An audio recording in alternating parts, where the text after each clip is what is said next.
Talvez alguns aqui não vão lembrar da ministração da semana passada, estão chegando aqui na segunda mensagem da série. E na semana passada, eu comuniquei que a gente começou uma nova série chamada Princípios da Fé Cristã. E aí eu brinquei que se todo mundo está aqui é porque tem fé em Cristo. Se as pessoas estão aqui é porque elas têm fé, senão não estariam. Então acreditam em Deus, né? Que Deus existe. E uma das coisas que são importantes é que quando a gente fala sobre princípios da fé, a gente normalmente fala daquilo que a gente aprendeu, fala daquilo que a gente viu, mas muitas vezes a gente não tem argumentos para defender aquilo que a gente acredita. Então, durante essa série, a gente vai voltar para pontos que parecem básicos, mas que são muito relevantes para a fé cristã. Então, semana passada a gente ministrou, a primeira mensagem foi a natureza de Deus, onde a gente falou sobre Deus, quem é Deus, o poder de Deus. E hoje a gente vai partir para uma mensagem complementar àquela, né? Então, semana passada a gente falou sobre a grandeza de Deus, a santidade de Deus, o amor de Deus, e que Ele é Senhor e Criador de todas as coisas que existem. E hoje, no passo que a gente vai dar agora, a gente vai aprofundar um pouquinho mais naquilo que é Deus, e a gente vai falar sobre a Trindade. Um tema essencial da doutrina cristã, mas muitas vezes complexo. Muitas vezes as pessoas acham que entenderam, muitas vezes as pessoas não entenderam e evitam porque é complexo. E existe muita discussão teológica acerca disso. Por isso o tema da mensagem de hoje é 3 pessoas e um só Deus. Talvez, se eu perguntar para vocês o que é a Trindade, vocês vão pensar, Pai, Filho e Espírito Santo. Já vem na cabeça a primeira coisa. Mas muitas vezes, pela complexidade que é o tema, pelo tanto de discussões, né? A gente fala que hoje tem um termo chamado web crente. Web crente é aquele que se alimenta dos cortes de reels e dos podcasts e não lê mais a palavra. Então ele está sendo sempre bombardeado de informações e influenciado por diversos tipos de pensamentos. E muitas vezes, por não ter um pensamento dele, ele aceita algo, preenche uma lacuna por não ter o próprio pensamento sobre aquele tópico e preenche uma lacuna com algo que veio de fora, sem necessariamente validar. Mas se a gente voltar um pouquinho para a semana passada, vocês vão se lembrar que eu disse que existiam 2 grupos. O grupo dos que criam em Deus e dos que não criam em Deus. A gente vai descartar agora o grupo dos que não creem em Deus. E a gente vai aprofundar do grupo dos que creem em Deus e a gente vai dividir de novo. E a divisão agora é parecida com a antiga, mas existe um grupo das pessoas que creem em Deus, que creem na Trindade. Existe um grupo de pessoas que creem em Deus, mas não creem na Trindade.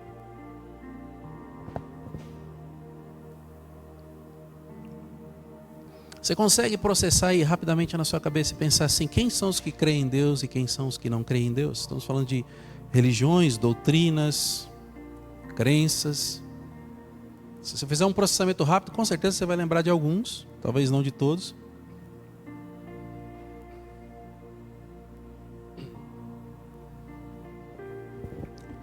E a gente vai começar pelo grupo de crenças ou religiões que acreditam na Trindade. E aí vocês vão, talvez, não sei se vocês vão se escandalizar, ou se vocês vão achar que é normal, se vocês já sabiam, mas existe um grupo composto de simplesmente 2 religiões que acreditam na Trindade. E ainda que elas pareçam 2 times de futebol separados, que jogam contra um outro, torcem contra um outro, elas estão 100% alinhadas teologicamente naquilo que elas acreditam. E são os protestantes evangélicos ou protestantes e os católicos. Em relação à Trindade, católicos e protestantes não discordam de nada. Da mesma forma como eles enxergam Deus Pai, Deus Filho, Deus Espírito Santo, eles estão 100% alinhados. Não existe discordância nenhuma. Eles enxergam as pessoas, os pontos teológicos, a mesma coisa. Já no grupo que não crê na Trindade, acontece exatamente o oposto. Porque eles não acreditam na Trindade da mesma forma que os protestantes e os católicos acreditam. Só que entre todas as religiões não existe uma concordância sequer. Eles discordam sobre tudo. A interpretação que eles têm sobre Deus Pai, Deus Filho, ou Jesus e o Espírito Santo é totalmente diferente. E aí eu vou citar para vocês algumas religiões, ou grupos, ou seitas que discordam acerca da Trindade, ou que não acreditam que a Trindade exista, ou refutam. E quando eu digo refutam, eles entendem que acreditar na Trindade é uma heresia para a religião deles. Então aqui eu não tenho ordem de prioridade, eu vou falar de acordo com o que eu anotei, mas a gente tem os espíritas, os testemunhos de Jeová, os mormons, o Islã, o hinduísmo, o budismo, o judaísmo e mais uma lista de outras religiões ou seitas menos conhecidas. Todas elas discordam em um ou diversos pontos entre si sobre a não existência da Trindade, ou acreditam de forma independente. Agora, com base nisso, é mandatório, obrigatório, imperativo. Eu pensei um termo para usar aqui, estava nesses três, eu já falei os três agora. É imperativo que você tenha o completo entendimento da Trindade. Porque se você não tiver o conceito formado na sua mente, você vai se deparar com aquilo que essas outras religiões, aquilo que essas outras seitas acreditam sobre a Trindade. E se você não tiver um conceito formado, você pode absorver algo delas. E talvez pessoas que estão aqui hoje, ou pessoas que vão ouvir essa mensagem, tenham absorvido conceitos diferentes sobre a Trindade, por não terem algo formado, uma base formada. Então a ideia é que a gente saia daqui hoje compreendendo um pouco mais sobre isso. O texto que a gente vai ler hoje é o texto que está em Mateus, capítulo 28. A gente vai ler um versículo só, que é o versículo 19. E nesse versículo, a gente vai ver das palavras de Jesus uma revelação da Trindade, ou uma aplicação da Trindade, sendo dita diretamente por ele.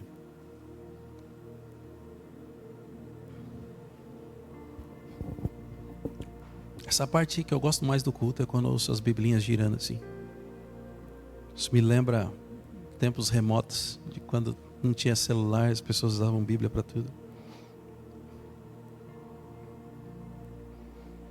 Vocês quase não conhecem esse texto, mas eu vou ler para vocês assim mesmo. Portanto, vão e façam discípulos de todas as nações, batizando-os em nome do Pai e do Filho e do Espírito Santo. Pensa aqui comigo rapidamente, antes de eu continuar aqui a introdução. Jesus está falando que nós devíamos, essa é a grande comissão, talvez seja um texto mais conhecido por todas as pessoas, mas ele está dizendo que a gente tem que ir, fazer discípulos de todas as nações, mas ele está colocando bem claro que na hora de batizar, eu preciso batizar em nome do Pai, do Espírito Pai, do Filho e do Espírito Santo. E provavelmente todos os batismos que você viu até hoje foi declarado de batismo em nome do Pai, do Filho e do Espírito Santo. Todos os batismos que você viu foram assim. A gente sabe que batismo está associado dessa forma. Agora, quando a gente vai orar por alguma coisa, a gente ora assim: Senhor, eu oro pela cura na vida do fulano em nome do Pai, do Filho e do Espírito Santo. A gente não ora assim. Quando a gente vai expulsar um demônio, sai em nome do Pai, do Filho e do Espírito Santo. Existe uma diferença aqui. Só que para algumas coisas, nós precisamos reconhecer que existe um Pai, um Filho e um Espírito Santo. Não faz sentido você dizer que você é cristão, de que você se converteu, de que você acredita, se na declaração do seu batismo, que é a sua confirmação de fé perante as pessoas, você não reconhecer que existe um Pai, um Filho e um Espírito Santo. Por isso a doutrina, e essa é uma doutrina, a doutrina da Trindade, é um dos pilares da nossa fé cristã. Dentro daquilo que a gente acredita, ou se a gente pensar, tanto reformados, protestantes quanto católicos, eles acreditam dessa forma. Então esse é um pilar da doutrina, onde nós cremos que Deus é um só, mas esse único Deus também é três pessoas completamente diferentes entre si, pessoas que se completam e pessoas que atuam de forma independente, mas unificada, através das nossas vidas e nas nossas vidas. É uma unidade, uma união perfeita de características diferentes, ou seja, uma diversidade de funções ou dons, que muitas vezes a gente reflete no corpo de Cristo, com um único propósito. Agora, um fato importante para a gente reconhecer é que, muitas vezes, um argumento é levantado contra a doutrina da Trindade, porque vocês não vão encontrar a palavra Trindade na Bíblia. Então, muitas vezes vocês vão ver pessoas questionando, não, onde é que está na Bíblia a palavra Trindade? E você não vai achar a palavra Trindade na Bíblia. A palavra Trindade foi um conceito criado para abranger uma ideia que é constantemente explicada na Bíblia. Então, se você olhar na Bíblia desde o princípio, você vai ver que a Trindade estava presente. Você vai olhar de Gênesis a Apocalipse e você vai ver que existe a Trindade. Quando a gente olha em Gênesis, por exemplo, Deus diz, façamos o homem à nossa imagem. Façamos o homem à nossa imagem. Não é, eu vou fazer o homem à minha imagem. Então assim, nós três juntos, vamos fazer um homem à nossa imagem. Ou seja, a imagem dos três. Isso está lá em Gênesis. E a gente vê esse texto que a gente viu, Jesus falando em nome do Pai, do Filho e do Espírito Santo. Jesus está reforçando aquilo que é uma realidade. Então dizer que a Trindade não existe, não faz o menor sentido. Agora, realmente, não existe a palavra Trindade na Bíblia. Existe o conceito que foi englobado através desse termo. Agora, eu separei aqui 3 tópicos para a gente aprofundar um pouquinho mais na Trindade e a gente poder compreender um pouco mais o que é a Trindade e como ela se aplica às nossas vidas. E o primeiro tópico eu chamei aqui de unidade na diversidade. Esse é um tema que eu gosto muito para a igreja, eu gosto muito para as nossas vidas, e a gente tem um exemplo naquilo que Deus faz. Porque imagina que Deus pode todas as coisas, a gente aprendeu isso semana passada, Ele pode todas as coisas, Ele é onisciente, onipresente, Ele não precisava ser 3. Ele poderia ser um só e fazer todas as coisas do mesmo jeito. A Bíblia não explica porque existe a Trindade, mas eu acredito que é para que sirva de exemplo para nós, sirva de testemunho de como a unidade de pessoas diferentes podem estar conectadas com um único propósito e se complementar para construir algo maior. Imagina pessoas diferentes. O que é o corpo de Cristo? São pessoas diferentes, com dons diferentes, capacidades diferentes, unidas pelo único propósito.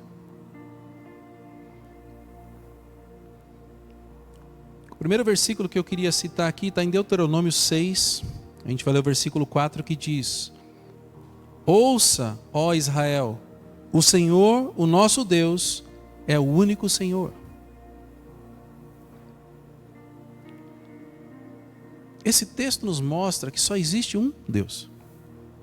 O Senhor, o nosso Deus, é o único Deus. Então aquilo que as outras religiões ou seitas acreditam, que existem vários deuses, não faz sentido. Porque a Bíblia está nos dizendo que existe um único só Deus. E até aqui eu imagino que não tenha nenhuma novidade para vocês, né? Mas como igreja, imagina que nós somos corpo de Cristo e temos vários membros independentes. A forma como as pessoas de lá de fora nos enxergam deveria ser como uma única igreja. E eu não estou falando como uma única igreja aí a Church Limeira, estou falando como uma única igreja, a Igreja de Cristo no Brasil e no mundo. Deveria ser uma única visão. E todas elas deveriam estar alinhadas com a visão de Cristo, refletindo Deus para as pessoas que não conhecem.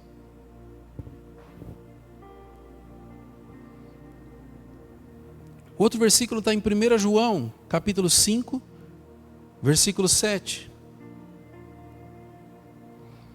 Esse versículo diz: pois 3 são os que dão testemunho no céu: o Pai, a Palavra e o Espírito Santo. E esses 3 são um. Você vai notar que a palavra na sua Bíblia está em letra maiúscula. Porque João se refere a Jesus como verbo. Então, João está dizendo aqui que os 3 que dão testemunho do céu são o Pai, Jesus e o Espírito Santo. E esses 3 são um. Os 2 versículos nos dizem que existe um único Deus. Mas ele é composto de 3 partes. Que mesmo sendo 3, são um. Quando a gente olha para isso, e olha para a nossa igreja, a nossa comunhão, as pessoas que nós conhecemos, a igreja de Cristo, a gente precisa entender muitas vezes que as pessoas vão ser diferentes. As pessoas vão muitas vezes fracassar naquilo que nós somos muito bons. E elas vão superar e muita gente naquilo que a gente é ruim. E não tem problema nenhum nisso. Porque quando a gente junta as peças, a gente tem o melhor dos dois mundos. Só que na prática, a Trindade funciona numa comunhão e numa unidade perfeita. Já a igreja de Cristo não. Na igreja de Cristo a divisão, a contenda, a vaidade, a pessoa sem paciência que fala assim, como é que você não consegue fazer isso daqui, isso é tão fácil? E a outra fala assim, mas eu consigo, mas e você que faz tal coisa? E gera divisão, e gera contenda, não tem a unidade por um propósito maior.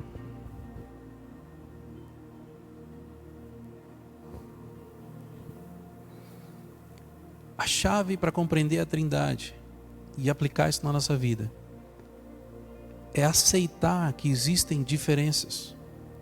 Não vai haver uma uniformidade, não vai ser todo mundo igual. As pessoas vão ser diferentes, vão ser muitas vezes conflitantes. Mas independentemente das diferenças, precisa haver harmonia. Precisa haver um propósito que leva todas as pessoas para um resultado em comum. Queria que vocês olhassem para o lado das pessoas que estão aqui sentadas do lado de vocês.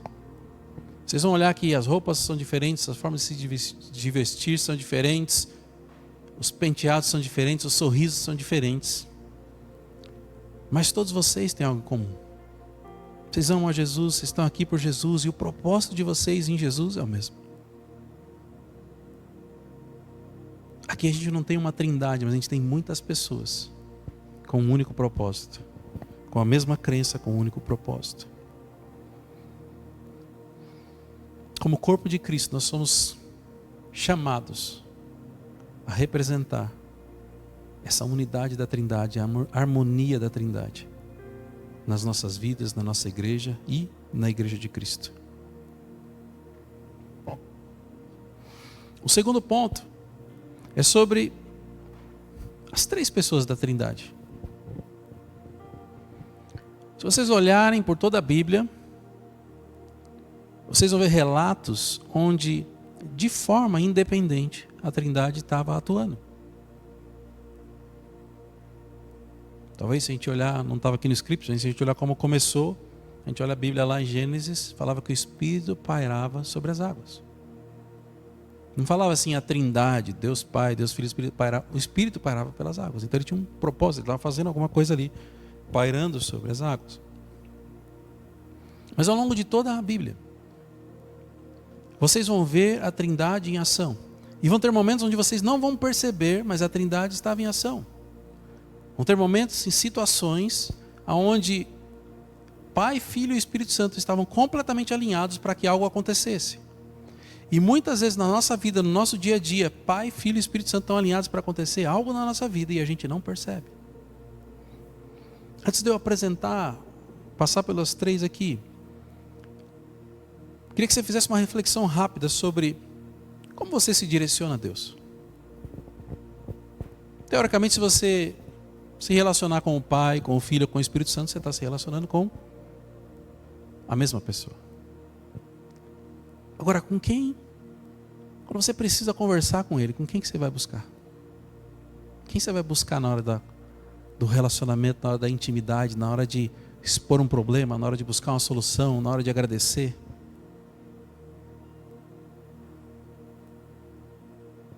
Eu não sei como é que vocês enxergam isso, mas às vezes eu fico triste, porque ninguém ora para o Espírito Santo ou agradece o Espírito Santo, entendeu? Fica ali renegado. Alguém ora, fala, Espírito Santo, muito obrigado, porque o Senhor... A gente normalmente ora para Deus, ora para Jesus, mas o Espírito Santo a gente quase nem lembra que faz parte. Agora, assim, ele não fica triste. A gente ficaria triste, né? Se tivesse, sei lá, eu, Valentim e o Diego, e aí as pessoas olham só para o Valentim, e aí falam, poxa, só o Valentim? Talvez eu ficasse triste. Mas eles são um só, então eles não têm problema com isso. Mas muitas vezes a forma como nós nos relacionamos com Deus reflete muito sobre o quanto conhecemos da Trindade e o quanto o nosso relacionamento com Deus está vivo, está ativo. Porque talvez algumas pessoas vão se relacionar somente com Deus. E o relacionamento dela é entre eu e um Deus muito distante.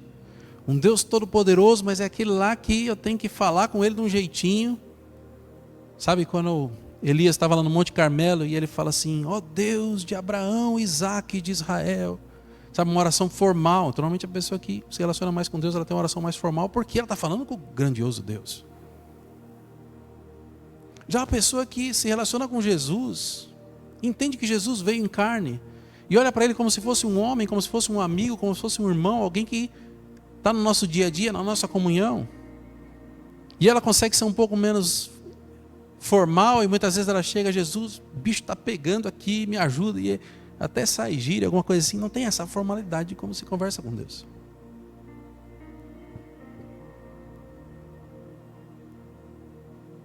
E tem os extremos também, né? Tem uma música que eu não gosto muito da letra delas, talvez tenha gente que gosta, mas eu não gosto da letra dela porque ela se refere a Jesus como o carpinteiro. Vocês vão conhecer a música, que ela é famosa, mas eu não teria coragem de chamar Jesus de carpinteiro. Ô carpinteiro, vem aqui que eu vou conversar com você. Carpinteiro, preciso de ajuda. Você entende que não é uma forma de se relacionar com Deus? Então assim, eu não gosto da música, não sei dizer se teologicamente está correto ou não, eu acredito que não. E como a adoração, eu nunca me referenciaria a Jesus como carpinteiro. Agora, fazendo um contraponto disso, eu não sei quantos de vocês já assistiram um filme praticamente de terror chamado Nefários. E esse filme me lembrou dessa música, porque na hora que, que o demônio é uma pessoa endemoniada, que o demônio incorporou na pessoa e está conversando, e na hora que vai falar, ele não fala Jesus, ele fala o carpinteiro. Talvez vocês não saibam, mas existem textos na Bíblia onde uma pessoa endemoniada não consegue ler. Ela começa a ler, e na hora que ela tem que declarar quem Jesus é, que ele morreu, que o sangue dele foi derramado, a pessoa endemoniada não lê, ela para. O demônio não consegue declarar quem Jesus é. Então assim, não faz sentido esse extremo de ter tanta liberdade de começar a chamar Jesus de carpinteiro, daqui a pouco a gente está chamando de mano, daqui a pouco a gente está chamando de sei lá o que mais, entendeu? A malandragem, né? Vai orar para Jesus: ô velho, vem fazer um negócio aqui. Aí é muita liberdade, sabe? Então eu acho que o extremo também não é legal. Mas Jesus é muito mais próximo, porque a gente tem uma figura de alguém que se tornou humano, do que um Deus que a gente nunca viu. A Bíblia diz que Deus é espírito. Lembra? A gente falou sobre isso no passado. Deus é espírito e a gente vai adorar ele em espírito e em verdade. Então a gente não vai ver Deus. Nós vamos falar primeiro aqui do Deus Pai. O Deus Pai tem algumas características interessantes, como nossa fonte, o nosso provedor e o nosso sustentador.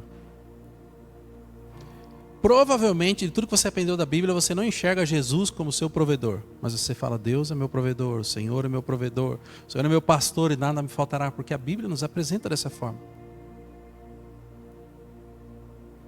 Em 1 Coríntios capítulo 8, versículo 6 diz: contudo, para nós há um só Deus, o Pai, de quem vieram todas as coisas e para quem vivemos.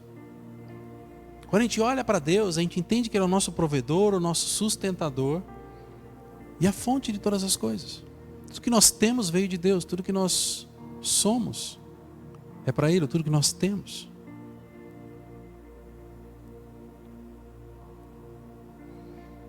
Quando a gente fala do Deus Filho, a gente olha para Ele como quem? O Redentor e o Salvador. Embora Ele estivesse lá na criação, a gente olha para Ele como uma figura de Redentor e Salvador das nossas vidas. João capítulo 1, versículo 1 diz: no princípio era aquele que é a palavra, Ele estava com Deus e era Deus. Ele sempre foi Deus, da mesma forma. Só que nós enxergamos Ele como aquele que nos resgatou, que nos salvou, que nos deu o seu nome para que a gente possa cumprir o nosso chamado, que nos deu o seu nome para que nós possamos pregar o evangelho, expulsar demônios, curar os enfermos, através do nome dEle. E muitas vezes a gente olha para Ele e a nossa gratidão pela obra que Ele fez naquela cruz, a nossa gratidão pela nossa salvação, é depositada na figura de Jesus. Porque nós temos algo mais próximo da nossa realidade. E a gente tem a terceira pessoa da Trindade, que é o Deus Espírito Santo. E talvez a característica que a gente menos nota é que Jesus disse que ele ia subir e ia mandar um outro igual a ele, um Consolador. E o que a gente menos nota é que o Espírito Santo, ele está presente em todo momento da nossa vida. Ele é o nosso guia, ele é o nosso Consolador, é aquele que nos ensina, mas ele nunca se separa da gente.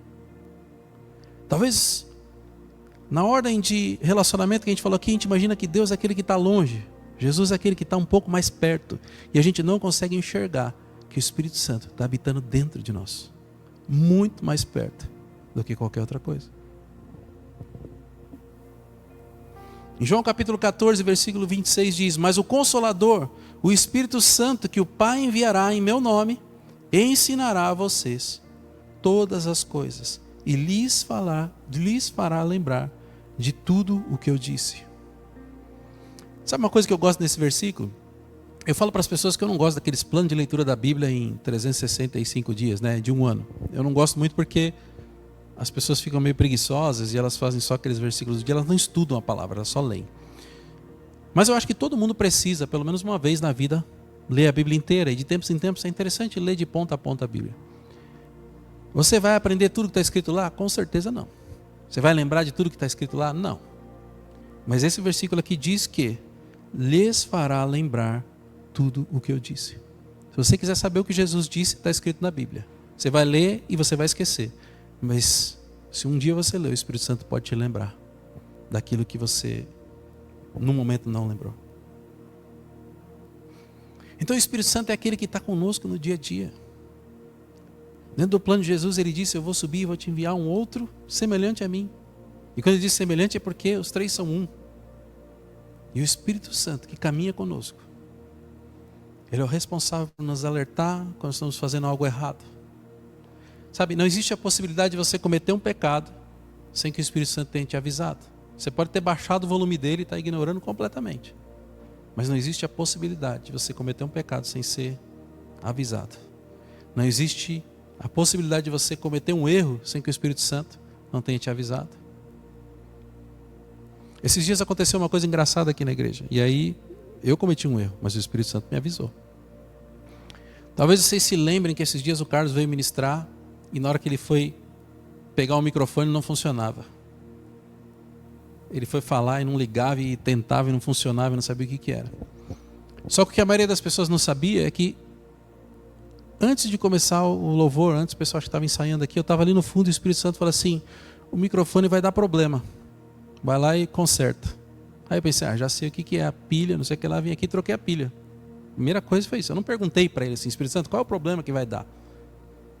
Eu vim aqui e troquei a pilha, agora a pilha está novinha, vai funcionar, minha cabeça racional.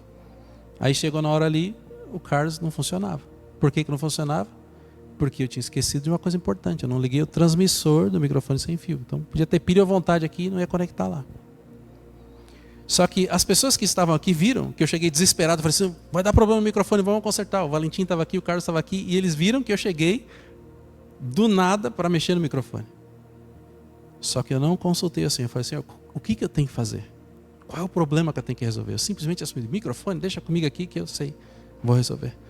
Então eu usei só a metade da sabedoria do Espírito Santo, que me alertou do problema, mas eu ignorei o resto. E a gente faz isso o tempo inteiro, nas nossas decisões pequenas ou nas mais importantes. Você acha que no final do culto eu não tive que pedir perdão para o Espírito Santo porque ele tinha me avisado e eu não tinha prestado atenção nele? Eu ouvi o sinal, mas ignorei ele dali para frente. E uma das coisas que a gente faz muito é ignorar aquilo que o Espírito Santo está dizendo para a gente. Às vezes a gente tem tanta certeza que é o caminho que a gente tem que seguir, que a gente nem se questiona se fizemos a decisão correta. Uma das coisas que mais diferencia uma pessoa cristã em relação à intimidade dela com Deus é o quanto ela consegue ouvir aquilo que o Espírito Santo diz. Você começa no seu tempo de devocional, no tempo onde você se separa ali para um tempo de intimidade com o Senhor, onde você vai se colocar na presença dEle. Com certeza você vai falar coisas, pedir coisas, orar por coisas. Mas você precisa ter um tempo para você ouvir Ele falar e ministrar. E se você nunca teve uma experiência como essa, é engraçado porque no começo parece loucura. Você vai assim, de onde está vindo esse negócio aqui? Será que eu estou inventando coisa? Será que eu estou... é coisa da minha cabeça? E é normal se questionar. Até hoje eu me questiono, sendo bem sincero. Talvez algumas pessoas aqui já tenham visto eu fazer umas coisas malucas, do tipo assim, falar um versículo, falar alguma coisa que era para falar e não parecia fazer sentido nenhum, mas era que o Espírito Santo estava direcionando. Com o tempo você vai rompendo essas barreiras e vai experimentando coisas novas. Mas ainda assim, às vezes, o Espírito Santo pede coisas que são difíceis. E você questiona se é você mesmo ou se é a voz do Espírito Santo. Agora, só o fato de você estar se questionando se aquilo é seu ou do Espírito Santo já é um bom começo, porque você está ouvindo Ele. Talvez você não entendeu o que é Ele, talvez você não conseguiu obedecê-lo porque você tem dúvidas, mas você está ouvindo aquilo que Ele está dizendo. E para a nossa caminhada cristã, ouvir o Espírito Santo é muito importante. Porque a forma de Deus, Jesus, se comunicar conosco é através do Espírito Santo. Às vezes, a gente é tão cabeça dura, que Ele começa a movimentar as coisas ao nosso redor, para que a gente preste atenção naquilo que Ele está falando. Às vezes Ele vai usar pessoas, às vezes Ele vai usar animais, às vezes Ele vai usar um programa de televisão, às vezes você vai abrir o YouTube para assistir alguma coisa e Deus usa o algoritmo do YouTube para recomendar aquilo que nem o YouTube sabia. Né? O racional vai falar assim, não, o algoritmo do YouTube recomendou aquilo porque ouviu a sua oração antes de você abrir o YouTube. Eu acho que pode ser verdade isso. Mas com certeza você já deve ter ou experimentado ou ouvido alguém falar que o YouTube trouxe um vídeo ali recomendado que era exatamente a resposta que a pessoa queria. Eu me lembro de um dia, muitos anos atrás, eu estava meio atribulado na época ruim da minha vida, antes de ser pastor, antes de ter igreja, que eu acordei de manhã e o Espírito Santo falou assim, assiste um vídeo do Lamartine, uma pregação do Lamartine chamada A Prova. Fiquei pensando assim, qual a possibilidade de eu entrar no YouTube e ter um vídeo do Lamartine chamado A Prova e não ser para eu assistir, porque eu nem sabia que existia vídeo do Lamartine chamado A Prova. Aí eu entrei no YouTube, pesquisei, era um vídeo de, 3, 4 anos atrás, da época que eu ouvi isso. De manhã, eu ia sair, ia pegar o carro e ia para São Paulo. Aí eu fui lá, achei no YouTube, dei um download lá para baixar local e ficar transmitindo no carro. E fui ouvindo a mensagem. E vocês não têm ideia do quanto eu chorei naquele carro. Porque aquela mensagem não era sobre o texto que o Lamartine estava pregando, mas era sobre as coisas que o Espírito Santo queria ministrar no meu coração. O Lamartine deu testemunho de pessoas ali e eu ficava indignado, que eu falava assim, essa pessoa aí sou eu. Não era algo, um testemunho aleatório, eu falei, essa pessoa aí sou eu hoje. Eu estou igualzinho a essa pessoa, ela está fazendo um negócio errado. E o Espírito Santo ia ministrando no meu coração. E foi, 2 horas de trajeto ali, ouvindo a mensagem e chorando, porque foi o Espírito Santo direcionando. Então a gente precisa entender as diferenças entre cada um deles, para que a gente possa não se apegar a um ou ignorar o outro, mas para que a gente possa absorver e viver de fato a plenitude daquilo que tem, caminhando junto conosco, vivendo junto conosco, fazendo parte da nossa vida. O Pai nos criou, o Filho nos salvou e o Espírito Santo nos guia. A caminhada com Deus é o reconhecimento da ação de cada um deles nas nossas vidas. Eu vou roubar um tempinho aqui da ministração e eu não vou prolongar muito no assunto, no testemunho que eu queria contar. Algumas pessoas já ouviram, então talvez para elas vai ser um pouco cansativo. Mas até para mim, às vezes, é difícil de diferenciar aquilo que é o Espírito Santo dizendo ou é a nossa cabeça dizendo. Eu costumo dizer que hoje eu estou menos suscetível a achar que é coisa minha. Eu já estou meio que fluindo, às vezes a coisa acontece e falo, por que eu fiz isso? Eu me questiono por que eu fiz. Hoje, provavelmente, depois de muitos anos, isso foi evoluindo. Mas às vezes, o desafio é maior do que a gente gosta. Às vezes o desafio é maior do que a gente está preparado. E eu comentei com algumas pessoas que, há 2 semanas atrás, ou 3, não lembro agora, a gente foi passar um final de semana na chácara dos primos da Fernanda, e a ideia era descansar um pouco, falar, vou comer churrasco, ficar na piscina, não vou fazer nada. Aí eu descobri que o pastor não sai de férias, né? E a gente está sempre ministrando, sempre falando da palavra. E foi um tempo muito agradável, a gente passava o dia inteiro falando da Bíblia, das coisas de Deus, foi muito gostoso. Mas no domingo à noite, um rapaz chegou para mim lá e falou, olha, a gente convidou um casal para vir aqui. E ele explicou outras situações, são muito legais, tem um casamento que é um exemplo, a gente está ministrando casais, talvez. Falou toda a história, falou, super legal. Ele falou, só que a rotina vai mudar um pouco amanhã aqui. Eu olhei, como assim vai mudar? Não, é porque ela perdeu a visão muitos anos atrás. Ela não enxerga de nenhum dos olhos, ela perdeu a visão, então a rotina talvez mude um pouco por isso. Na hora o Espírito Santo falou assim, você vai orar por ela. Eu falei, pronto, é coisa da minha cabeça. Imagina. Eu sei que algumas pessoas já ouviram aqui, mas vai reforçar um pouco a questão. Às vezes a gente reluta para orar por alguém que está com resfriado, né? Às vezes a gente reluta para orar por alguém que está... Vou orar para a pessoa lá, acho que ela vai achar que eu sou maluco, né? Olha uma pessoa que é cega de 2 olhos há anos, e o Espírito Santo fala que eu tinha que orar por ela. Eu falei, Senhor, agora o Senhor mexeu com a parte difícil para mim. Porque quem me conhece sabe que eu tenho uma questão com cura que é de longa data, desde a minha conversão.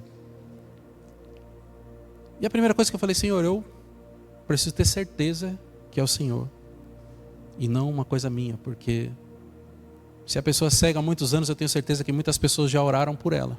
E eu não quero gerar frustração, e eu não quero que ela tenha uma percepção de ti, de que o Senhor não pode fazer, de que o Senhor não pode curar, porque eu fui lá da minha cabeça, botei a mão na cabeça dela e disse que ela ia ser curada. Então, Senhor, eu preciso que o Senhor me confirme para que eu possa fazer. Eu só preciso de um ok. Eu quero fazer, eu posso fazer, mas eu preciso que o Senhor me confirme. Agora, talvez vocês olhem assim, o pastor Renato, ele ora pelas pessoas e não tem desafio. Era desafio. Juro para vocês que era desafio, porque da mesma forma como vocês têm desafios, eu tinha desafio. Eu estava no meio de um monte de pessoa, o Espírito Santo estava falando comigo, ninguém estava ouvindo o que o Espírito Santo estava falando. Se eu comentasse com qualquer pessoa que estava ali, eles falavam, você está maluco, já oraram por ela 30 vezes, por que você acha que você vai ser? Eu não comentei com ninguém. Falei, Senhor, eu e você aqui. Aí fui dormir pensando nisso, acordei pensando nisso. Aí chegou a mulher, entrou na casa, começou a contar o testemunho dela. Daqui a pouco vem a Fernanda chorando, vem a outra moça chorando, a esposa desse rapaz que conversou comigo, falando assim, olha, como é que pode? O filho dela, ela ficou cega quando o filho tinha 1 ano de idade. E ela não tem lembrança dele, da fisionomia dele. Ele tinha acho que 5 anos. E a última lembrança que ela tem dele é de quando ele tinha 1 ano de idade. E parecia que cada vez que alguém falava alguma coisa, o Espírito Santo me lembrava, e aí, você vai orar ou não? E eu ali pensando, Senhor, o Senhor tem que confirmar. E eu olhando para isso assim, e agora? Será que eu falo que eu tenho que orar? Eu ficava quieto. E foi passando. Passado um tempinho, eu estava olhando as crianças, ela chegou com o marido segurando no braço dela e sentou na minha frente. E aí eles começaram a conversar na mesa. E foi um tempo muito agradável, porque eu olhava para ela e eu ficava pensando assim, como é que pode a gente reclamar das coisas? Porque ela não enxergava das 2 vistas. De vez em quando o filho dela falava alguma coisa, ela respondia porque ela ouvia, mas ela com um sorriso no rosto o tempo inteiro, ela contando testemunho de como que ela perdeu a vista, sorrindo e contando, falando que Deus preparou o melhor. Eu fiquei pensando assim, como é que pode isso? Como é que pode uma pessoa que perdeu tudo estar alegre, feliz, confiante, falando de Jesus e só coisa boa? Ali foi uma lição para mim, sabe? Uma lição para o nosso dia a dia. Eu brinquei esses dias que eu fui ministrar no grupo do Mosaico lá, e eu falei que quando eu estou com fome ou com sono eu já fico rabugento. Imagina se eu não enxergasse. Como é que eu ia ficar chato, sabe? Só que a gente olha para os nossos problemas e engrandece muito eles. E ela tinha talvez o maior problema dessa sala aqui. Provavelmente ninguém tem problema pior que esse daí. E ainda assim ela estava alegre e feliz. Mas aí ela me fez 2 perguntas. A primeira foi para que eu me descrevesse para ela, e eu não sei como é que foi, mas a mechinha branca aqui no meio do cabelo branco, com certeza diferenciou de todo mundo que ela conhece.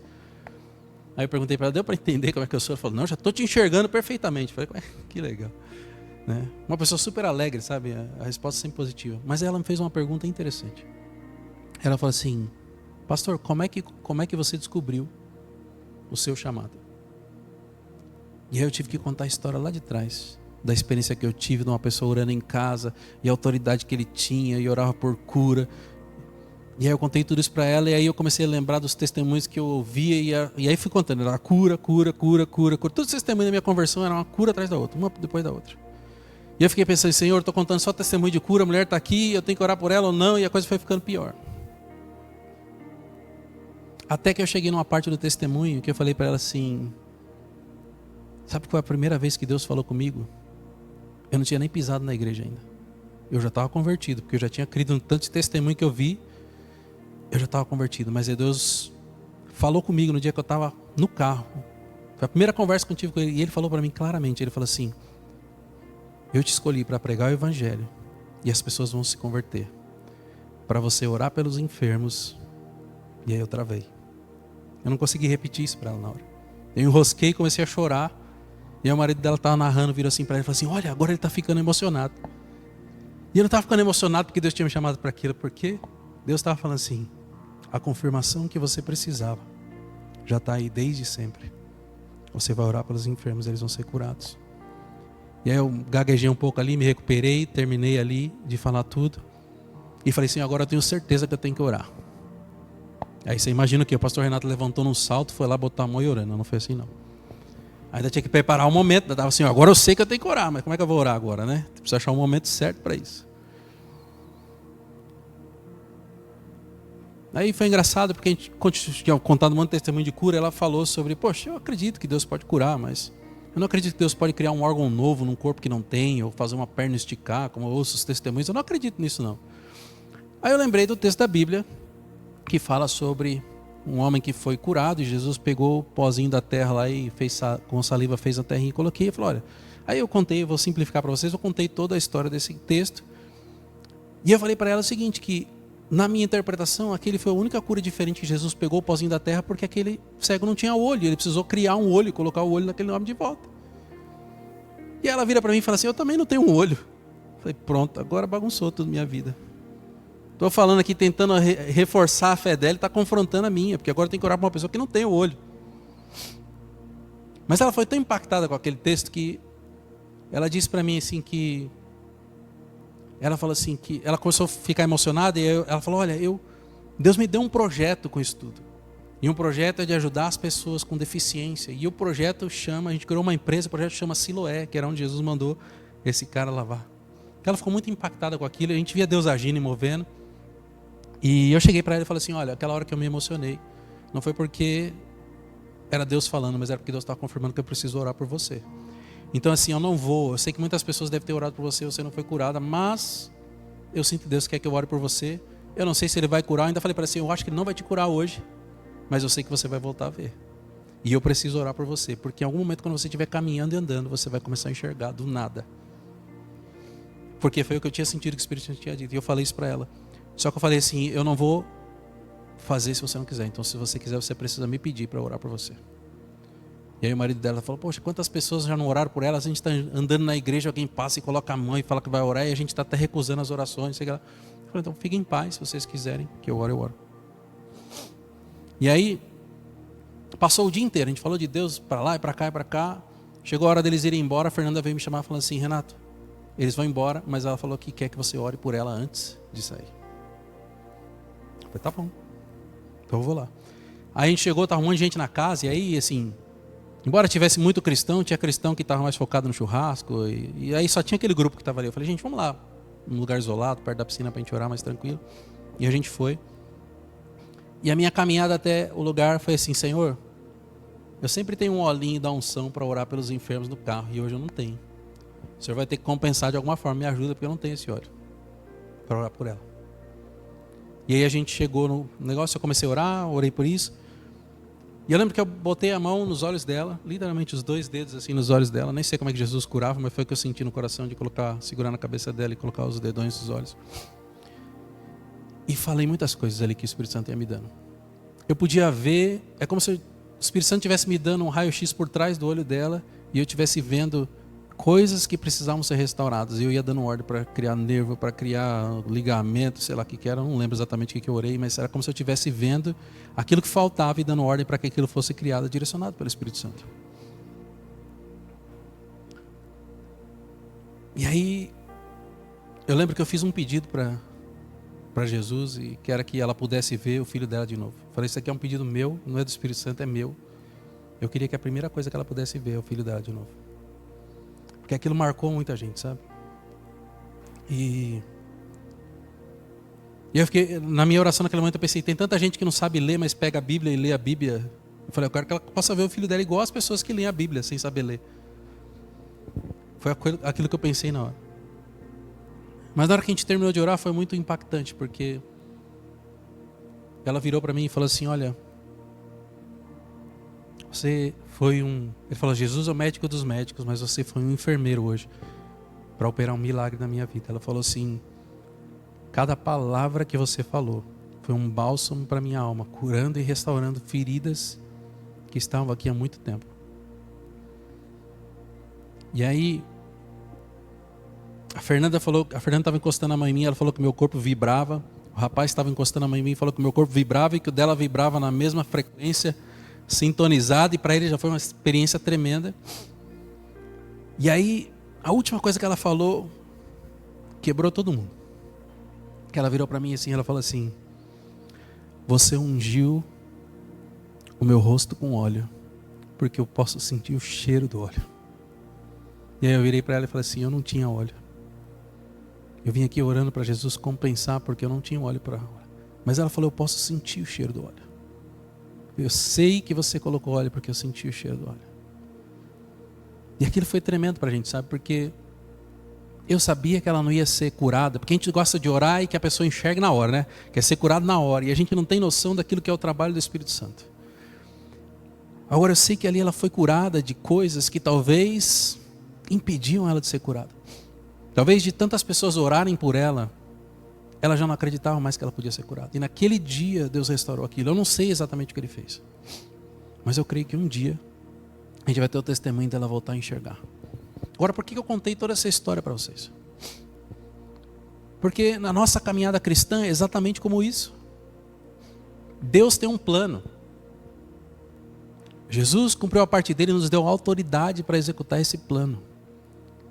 Mas quem é que sabe qual é o plano? Quem é que nos ajuda a realizar o plano? É o Espírito Santo que habita dentro de nós. A minha primeira oração foi, Senhor, eu não quero fazer algo que seja a minha vontade e não a sua.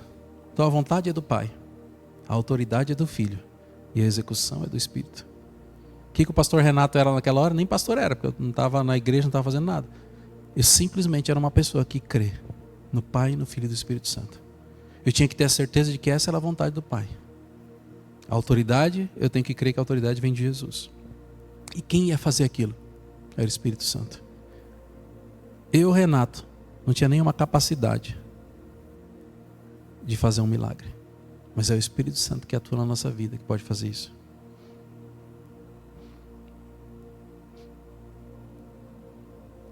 O fato dela falar que ela sentia o cheiro do óleo foi o sinal que Deus deixou para ela, para que ela pudesse crer e continuar caminhando. E ela tem desenvolvido um ministério novo, lindo, que ela nunca teria parado para desenvolver, se ela não tivesse perdido a vista. Ela começou a enxergar coisas que nós que estamos dentro da igreja não enxergamos. E ela começou a trabalhar para resolver todos os problemas das pessoas que estão dentro da igreja e têm algum tipo de deficiência. Amém?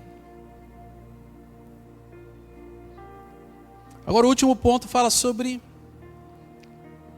a Trindade na igreja. Porque a Trindade que a gente comentou aqui não é só um mistério teológico, mas ela também é um modelo para a nossa vida prática, nosso dia a dia. Comunhão, unidade, cooperação e missão são marcas que a Trindade tem e que o povo de Deus também precisa ter. Então a gente precisa ter comunhão, unidade, cooperação e missão. Lembra que eu falei? A vontade é do Pai, a autoridade do Filho e a execução do Espírito. E a gente tem esses três caminhando junto com a gente, se a gente estiver alinhados com a mesma missão que Ele.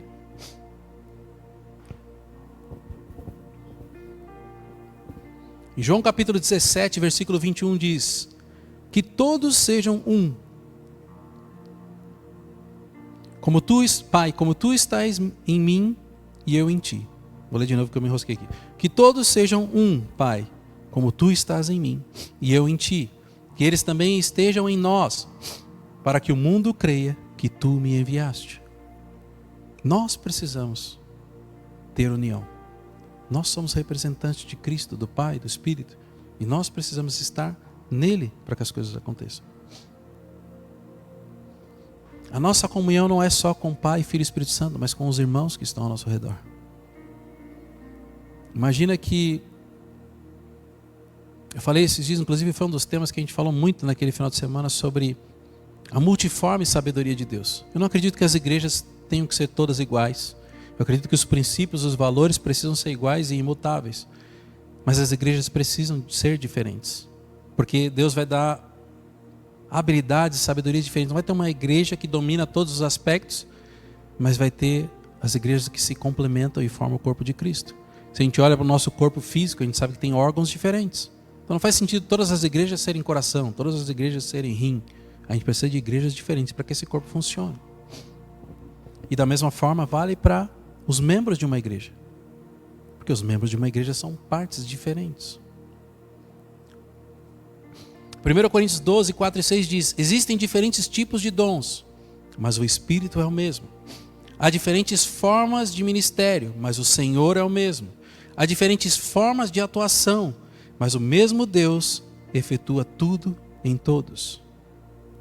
A gente falou de dons diferentes distribuídos pelo mesmo Espírito, formas de ministério servindo ao mesmo Senhor e diferentes formas de atuação com o mesmo Deus atuando em tudo e em todos. Vocês entendem que a diversificação, a diversidade constrói algo muito maior? Talvez você já deve ter tentado fazer algo sozinho. Talvez você tentou montar um negócio ou um projeto, você fala assim, vou fazer tudo sozinho. E talvez você tenha conseguido. Só que o que a gente normalmente não enxerga é que quando a gente faz algo sozinho, o nosso projeto, o nosso sucesso é desse tamanho. Agora, quando a gente coloca muitas pessoas naquilo e soma, essa soma gera um crescimento muito maior. A gente alcança muito mais coisas, a gente chega muito mais longe, porque as pessoas vão acrescentar aquilo que nós não temos. Muitas vezes elas vão acrescentar aquilo que nós não queremos, é verdade, eu entendo isso. Tem pessoas que incomodam a gente mais do que agregam, mas faz parte do corpo de Cristo, porque tem algo nelas que a gente não tem. Cabe a nós nos policiar. Tirando os fariseus, eu nunca imagino Jesus chegar numa pessoa e falar assim, olha, você precisa disso, mas eu não vou te dar porque você é muito chato. Ah, porque você me incomoda aqui. Você não vai achar isso na Bíblia. Os fariseus Jesus confrontava porque eles não atacavam a pessoa de Jesus, mas eles atacavam a divindade de Jesus, eles atacavam o Pai, eles não entendiam quem Jesus estava representando. A ofensa deles era muito mais grave.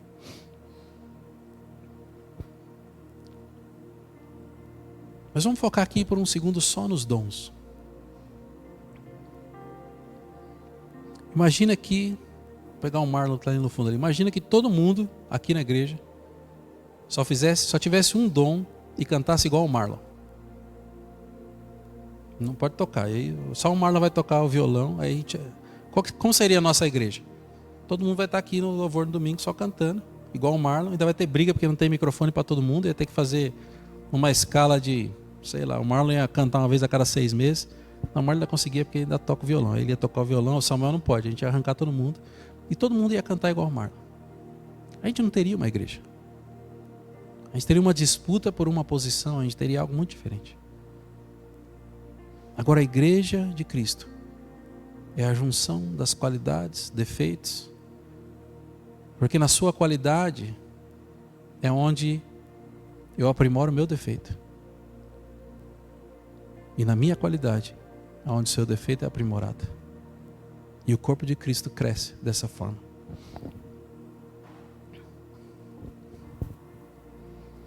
O exemplo da Trindade nos mostra que, como comunidade, nós precisamos andar unidos, de forma funcional, amorosa e comprometidos com uma missão. Qual é a nossa missão? A grande comissão.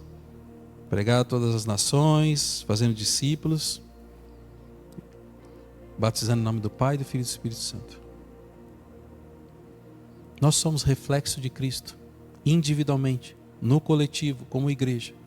E nós precisamos refletir todas as suas características.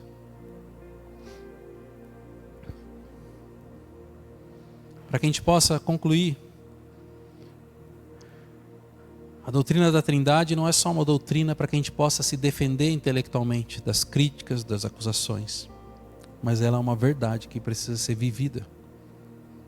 Um Deus trino nos convida para termos relacionamentos saudáveis, em submissão mútua e unidade no amor.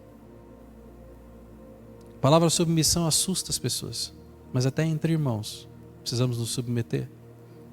Eu preciso olhar para aquilo que o irmão faz melhor e falar assim, poxa, esse daqui eu tenho que me submeter a ele porque ele faz melhor que eu.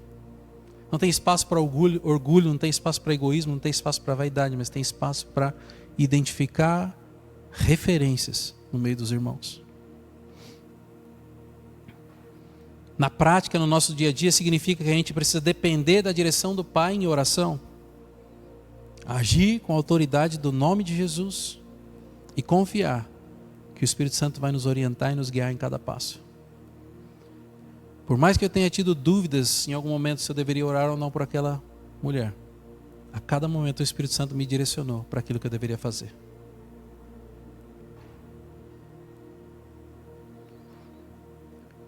Vão existir situações onde vocês vão enfrentar desafios. Vão existir situações onde vocês vão estar servindo outras pessoas. Vão ter que tomar decisões importantes. E são nessas horas que nós precisamos recorrer à Trindade como nosso modelo, como nossa fonte e nosso poder. Que nós, como Igreja de Cristo, possamos não só refletir e viver isso, mas que a gente possa compartilhar para as outras pessoas que existem 3 pessoas que formam um só Deus. Amém? E eu queria encerrar com mais um versículo, que normalmente todos os pastores usam para encerrar as ministrações, menos eu. Mas hoje eu vou fazer isso. O versículo está em 2 Coríntios 13, 14, que diz: a graça do Senhor Jesus Cristo, o amor de Deus e a comunhão do Espírito seja com todos vocês. Paulo usa a Trindade como uma bênção sacerdotal, que a gente conhece como uma bênção sacerdotal. Que a graça do Senhor Jesus Cristo, o amor de Deus e a comunhão do Espírito sejam com todos vocês. Vocês ouvem isso todo domingo praticamente. Nas outras igrejas, aqui eu não falo tanto. Mas vocês ouvem isso praticamente todos os domingos. Ouviram isso durante muito tempo. E talvez vocês nunca tenham pensado que Paulo estava refletindo a Trindade nesse versículo. Queria que vocês ficassem de pé e fechassem os seus olhos. Eu vou orar para vocês.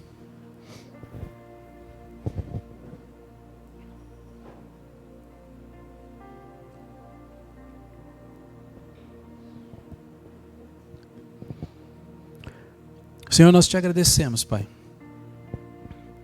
porque em meio à tua palavra, Senhor, há tantas riquezas, Senhor. E muitas vezes, Pai, nós passamos por textos que achamos que compreendemos, que achamos que aplicamos na nossa vida, Senhor, mas muitas vezes olhamos para isso de uma forma superficial, Pai. As suas características, Senhor, como Trindade, Senhor, como Pai, Filho e Espírito Santo, estão tão presentes na nossa vida, no nosso dia a dia, Senhor. E nós nos colocamos, Senhor, diante de Ti, Senhor, para que nós possamos compreender cada vez mais, Senhor, e reconhecer, Senhor, a Sua atuação nas diversas formas na nossa vida, Senhor. Nós não queremos, Senhor, ser aqueles que oram com orações formais ao Deus Pai. Também não queremos ser, Senhor, aqueles que têm tanta intimidade com Jesus, para chamá-los através de características, apelidos, Senhor. E principalmente, Senhor, não queremos, Senhor, nos esquecer, Senhor, que o Teu Espírito Santo está presente em cada momento, porque Ele habita dentro de nós, Pai. Eu oro, Senhor, para que o Teu Espírito possa, Senhor, falar com cada um dos Teus filhos agora, Senhor. Que eles possam sentir, Senhor, o Teu mover através das suas vidas. Que eles possam começar a Te ouvir, Senhor. Eu declaro caindo por terra, Senhor, toda a barreira, toda a fortaleza do intelectual, Senhor. Que caia por terra agora em nome de Jesus, Senhor. Eu declaro que, Senhor, os ouvidos sendo abertos, os ouvidos espirituais, os olhos abertos, para que eles possam Te ver e Te ouvir, Senhor. Fala com cada um dos Teus filhos e filhas nessa manhã, Espírito Santo. Eles precisam saber que o Senhor está com eles, que o Senhor está próximo, que o Senhor está habitando dentro deles. Eles precisam te sentir, eles precisam te tocar, te ver. Eu não sei, Senhor, o que eles precisam, mas permita, Senhor, que eles possam ter a experiência contigo hoje. Que eles não tenham medo, que eles não tenham, Senhor, receio do relacionamento contigo, mas que eles possam cada vez mais, Senhor, te buscar e adorar esse tempo contigo, Senhor, de uma forma que faça falta nas suas vidas, que eles sintam, Senhor, uma necessidade de se aproximar de Ti, Senhor. Não permita, Senhor, que os Teus filhos e filhas caminhem, Senhor, tomando decisões pelo seu racional, pela sua experiência, Senhor. Não permita que suas vidas sejam como aquela experiência do microfone que eu compartilhei, Senhor. Mas que eles possam estar entregues a Ti, Senhor. Que eles possam, Senhor, estar sensíveis, Senhor, à Tua voz a cada momento. Ah, Espírito Santo de Deus. Mostra para os Teus filhos que contigo eles podem muito mais, que eles podem ir mais longe, que eles podem realizar coisas grandiosas e sobrenaturais. Não permita que eles te silenciem, não permita que eles te limitem, não permita que eles boicotem o seu mover e o seu agir nas suas vidas. Mas passa agora purificando e limpando as mentes, passa agora abrindo os corações para que eles te vejam, para que eles te ouçam.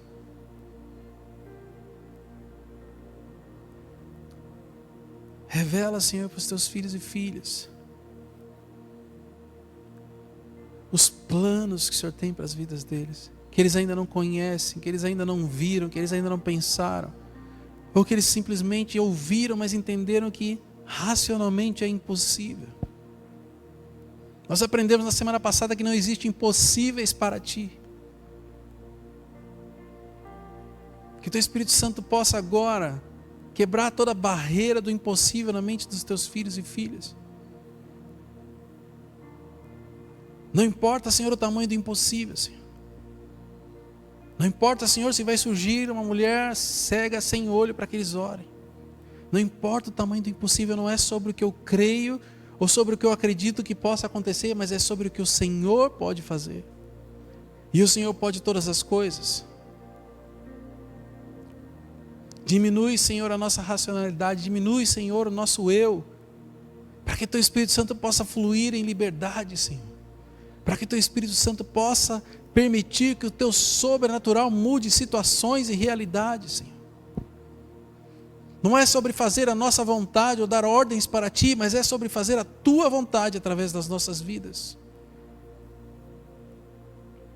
Como aquela mulher bem disse, Jesus é o médico dos médicos, mas naquele dia eu fui um enfermeiro. Nós não estamos roubando a posição de Jesus, mas simplesmente nos colocamos como Seus instrumentos nas Tuas mãos, Senhor. Que toda a sabedoria humana, Senhor, não venha substituir, Senhor, a sabedoria que vem do Teu Espírito. Nós possamos ser guiados, muitas vezes desafiados, Senhor, mas confiando, Pai, que aquilo que o Senhor nos direcionou para fazer vai ser honrado e vai cumprir o Teu propósito. É tudo sobre Ti, Senhor. É sobre o Teu nome, Senhor. É sobre a Tua missão, Senhor. E eis-nos aqui, Senhor, para sermos usados como Seus instrumentos, Papai. Nós Te agradecemos pelo privilégio, Pai, de fazermos parte do Teu corpo. Guarda, Senhor, no nosso coração, Senhor, a verdade sobre a Trindade. E que nós possamos refleti-la, Senhor, no nosso dia a dia, no nosso trabalho, na nossa casa, Senhor, e em qualquer lugar que a gente esteja, Senhor. Muito obrigado, Senhor, em nome de Jesus. Em nome de Jesus, Senhor. Senhor, eu coloco diante de Ti os Teus filhos e filhas, Senhor. Guarda, Senhor, na volta para as suas casas. Que Teu Espírito Santo possa, Senhor, continuar ministrando aos seus corações. E que eles possam, Senhor, ter novas experiências contigo. Que eles possam, Senhor, ouvir a Tua voz e experimentar novos patamares de intimidade contigo, Pai. Leva-os em segurança para as suas casas. E que eles tenham uma semana tremendamente abençoada. Em nome de Jesus. Amém. Deus abençoe, uma excelente semana para vocês.